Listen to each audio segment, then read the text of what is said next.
गोंदिया जिल्हा परिषदेच्या इतिहासात पहिल्यांदाच अध्यक्ष आणि उपाध्यक्ष पदाची बिनविरोध निवडणूक पार पडली। यात भाजप, काँग्रेस आणि राष्ट्रवादी काँग्रेस तसेच दोन अपक्ष उमेदवारांनी या सर्वांनी दोन्ही उमेदवारांना समर्थन देत निवडून दिले। यात भारतीय जनता पक्षाचे 30 सदस्य, राष्ट्रवादी काँग्रेस पक्षाचे 8 सदस्य आणि काँग्रेस पक्षाचे 13 सदस्य तर दोन अपक्ष सदस्यांनी म्हणजे एकूण 53 सदस्यांनी अध्यक्ष आणि उपाध्यक्षांना बिनविरोध निवडून दिले। यात भारतीय जनता पक्षाचे लायकराम भेंडारकर यांची अध्यक्ष म्हणून तर राष्ट्रवादी काँग्रेस पक्षाचे सुरेश हरसे यांची पुढील 2.5 वर्षाकरिता निवड करण्यात आली असून येत्या 2.5 वर्षात जिल्ह्यातील सामान्य लोकांची कामे सोडू असा विश्वास नवनिर्वाचित जिल्हा परिषद अध्यक्ष आणि उपाध्यक्षांनी व्यक्त केला आहे। आज आपल्या जिल्हा परिषदेची समोरच्या 2.5 वर्षासाठी निवडणूक होती आणि आजच्या या निवडणुकीमध्ये महायुतीचे एकूण 40 लोक आणि काँग्रेस पार्टीची 13 लोक असे एकूण 53 लोकांनी अविरोध निवडणूक आणि आजच्या सर्वात म्हणजे मोठा इतिहास पहिल्यांदाच या ठिकाणी अविरोध निवड आपल्या गोंदिया जिल्हा परिषदेची झाली।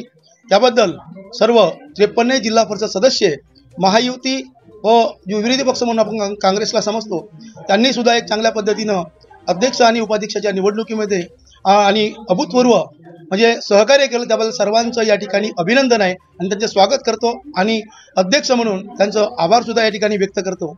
आणि या ठिकाणी अध्यक्षपदी मला त्यांनी विराजमान केलं, सोबतच माझ्या जी जबाबदारी सुद्धा ही मोठ्या प्रमाणात वाढलेली आहे आणि या जबाबदारीच्या माध्यमातून आपल्या जिल्ह्यातील शेवटच्या घटकाच्या पर्यंत जिल्हा परिषदेच्या माध्यमातून ज्या काही योजना आहेत त्या कशा पद्धतीनं पोहोचतील याच्यासाठी आपण चांगल्या पद्धतीने विचार करू आणि जुन्या ज्या काही योजना आहेत त्यासुद्धा आपण सुरू ठेवू आणि चांगल्या पद्धतीच्या सगळ्यांना 53 लोकांना घेऊन आपण विकास करूया असं या ठिकाणी आश्वासन सुद्धा करतो। प्रफुल्लभाई पटेल साहेब, राजेंद्र जैन साहेब यांच्या मार्गदर्शनामध्ये महायुती घडवून आली।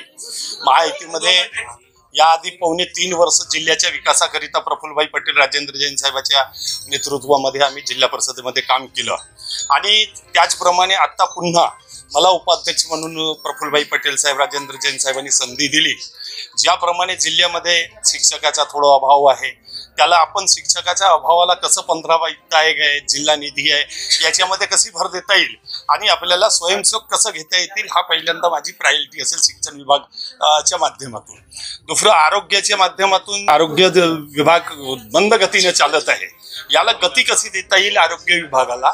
आरोग्य विभागामध्ये ज्या प्रकारे दीर्घाई चालतो याला पण आपण प्राधान्य कसं देता येईल याकरिता जिल्हा परिषदेच्या माध्यमातून महायुतीच्या सर्व पदाधिकारी जे जिल्हा परिषदेमध्ये स्थापन झालेले आहेत आणि अध्यक्ष महोदय आहेत, सर्व पक्षाचे राजकीय नेते आहेत, त्यांच्या मार्गदर्शनामध्ये आणि सर्व आम्ही 53 जिल्हा परिषद सदस्यांच्या सोबत बसून आपण कशा प्रकारे चांगलं नियोजन करता येईल, चांगलं कसे गती देता येईल शिक्षण आणि आरोग्य विभाग याला आपण पाठपुरावा करू। त्याचप्रमाणे जिल्ह्यामध्ये जिल्हा परिषदेच्या माध्यमातून जे कामं होतात त्यावर पण आपण 53 जिल्हा परिषद सदस्याच्या निगराणीमध्ये कामं करू, एवढंच आजच्या प्रसंगी मी सांगतो। तर येत्या 8 दिवसात इतर 4 सभापती पदाच्या निवडणुका पार पडतील। तर विशेष बाब म्हणजे या निवडणुकीत काँग्रेस पक्षाने नामांकन मागे घेत भारतीय जनता पक्षाच्या आणि राष्ट्रवादी काँग्रेस पक्षाच्या उमेदवाराला निवडून दिले, हे विशेष।